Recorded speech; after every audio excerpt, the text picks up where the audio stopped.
वर्णमाला। तो सबसे पहले हम लोग देखेंगे कि वर्णमाला की परिभाषा क्या होती है। वर्णों के व्यवस्थित समूह को वर्णमाला कहते हैं। और आप सभी जानते होंगे कि वर्णमाला को दो भागों में विभाजित किया गया है। एक तो होता है स्वर और दूसरा होता है व्यंजन। तो सबसे पहले हम लोग जानेंगे स्वर के बारे में। ठीक है, तो स्वर क्या होते हैं? वे वर्ण जिनका उच्चारण स्वतंत्र रूप से होता है उन्हें स्वर कहते हैं। जैसे कि अ, आ, ई, उ, री, ए, ओ, औ। अब हम लोग जानेंगे कि स्वरों का वर्गीकरण। ठीक है, तो स्वरों को कई प्रकार से विभाजित किया गया है। अब हम लोग एक एक करके देखेंगे। तो सबसे पहला इसका जो वर्गीकरण है वो है मात्रा के आधार पर। और मात्रा के आधार पर भी इनको तीन प्रकार से विभाजित किया गया है।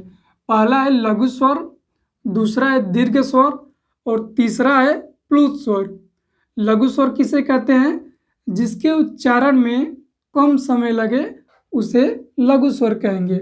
जैसे कि अ, ई, उ, री।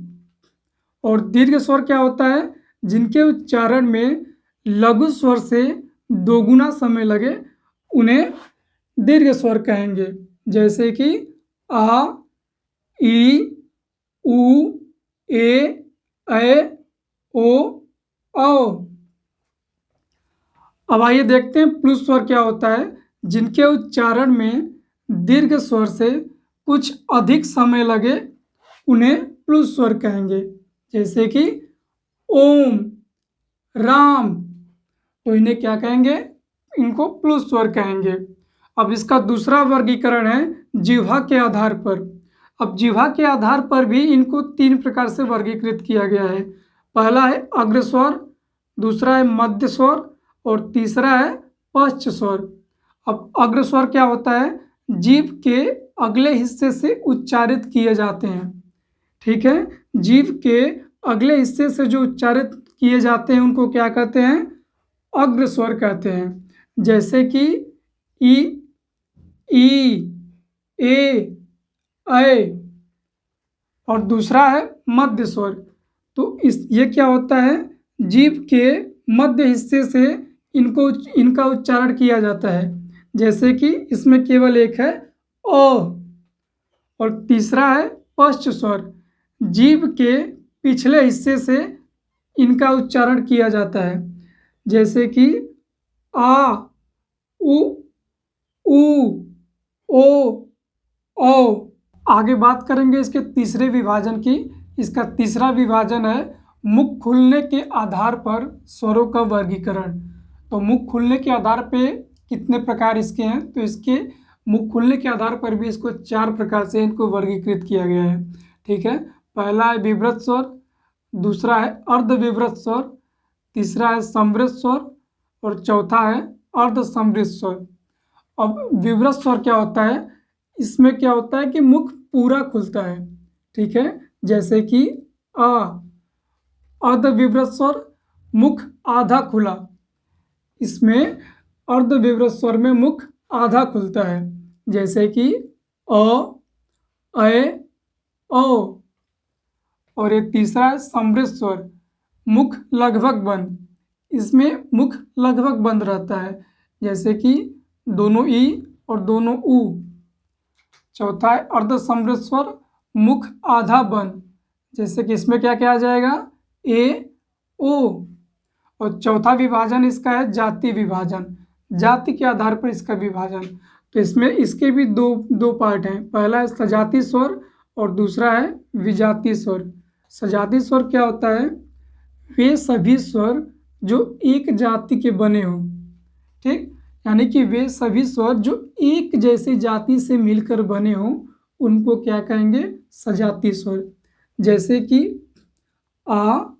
अब जो आ है इसका निर्माण हुआ है एक जैसी जाति से। आप देख पा रहे हैं ना, अ धन अ से मिलकर बना है आ, ई धन ई से मिलकर बना है बड़ी ई, दीर्घ ई।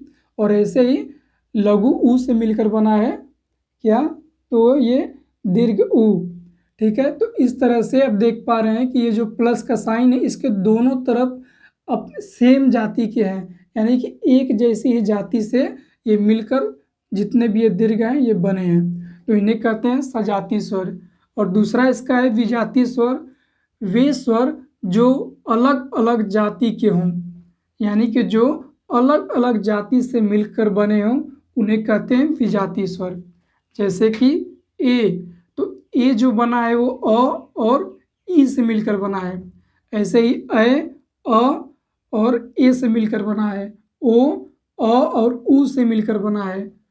अ और ओ से मिलकर बना है। ठीक है, और परंपरागत अतिरिक्त वर्ण।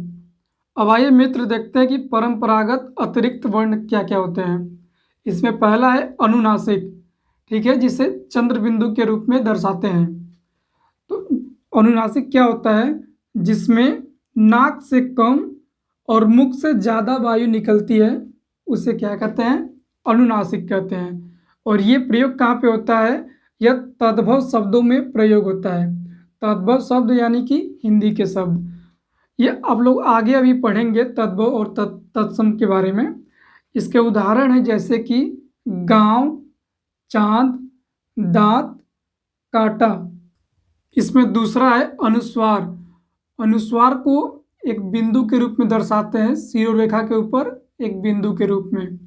क्या होता है अनुस्वार, जिसमें नाक से अधिक तथा मुख से कम वायु निकलती है, उसे अनुस्वार कहते हैं। और यह प्रयोग कहाँ पे होता है, यह तत्सम शब्दों में प्रयोग होता है। उदाहरण के तौर पर देखेंगे चंद, दंत, कंटक, पंच, गंगा। और ये तीसरा है विसर्ग। विसर्ग का जो दर्शाते हैं विसर्ग को, वो दो बिंदु के रूप में दर्शाते हैं। ठीक है, संस्कृत के शब्दों में स्वर के बाद प्रयोग होता है। कहाँ पे, संस्कृत के शब्दों में स्वर के बाद इसका प्रयोग होता है। किसका, विसर्ग का। जैसे कि प्रातः, अतः, दुख, प्रातः काल।